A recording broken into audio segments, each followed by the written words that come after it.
vérité. Je crois qu'il faut qu'on se dise la vérité. Si on ne se dit pas la vérité, on ne peut pas avancer. Bon, la France a des intérêts au Sénégal, mais des intérêts historiques, n'est-ce pas, qui viennent de très loin, avant vous, avant moi.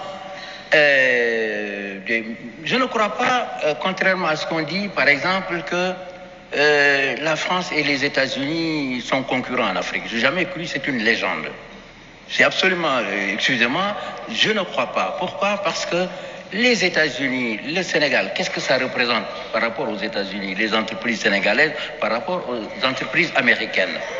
Par contre, la France, bon, pour tout ce qui nous lie à la France et qui tient à l'histoire, a un intérêt qui est certain, ou avait un intérêt lorsque l'Europe n'existait pas à l'époque. Nous étions un des éléments de la puissance. L'Empire français était un élément de la puissance française.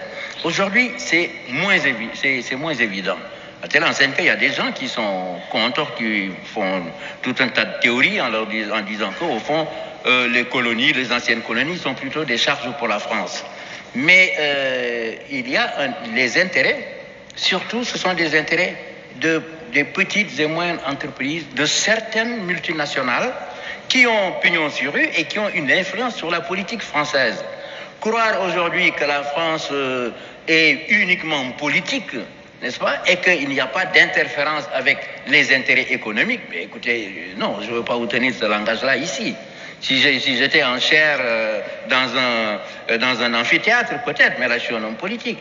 Donc les intérêts économiques pèsent, n'est-ce pas? Le fait qu'il y a tel ou tel groupe qui a un intérêt au Sénégal ou un intérêt en Côte d'Ivoire. Ce sont des choses qui sont absolument précises. Mais c'est dans le domaine de l'ordinaire. Alors nous, comment nous pouvons réagir contre cela? Mais je pense que la façon de réagir, c'est de défendre nos intérêts, n'est-ce pas? Et de ne pas nous dire simplement, parce que monsieur Untel, on suppose qu'il y a la France derrière, il y a les États-Unis, etc.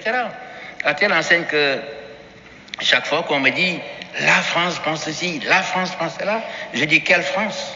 Parce que moi, il y en a beaucoup de France. Il y a la France de l'Élysée, il y a la France de Matignon, il y a la France du Quai d'Orsay, il y a la France de cela. Et alors, si vous permettez, comment vous vous y retrouvez entre toutes ces franges? Comment je m'y retrouve? D'abord, moi, je privilégie les intérêts du Sénégal. De façon qu'un jour, quand il y a des discussions, tout le monde saura que je défends les intérêts de mon pays, comme M. Jacques Chirac défend les intérêts de la France ou Lionel Jospin, ou M. Clinton les intérêts des États-Unis.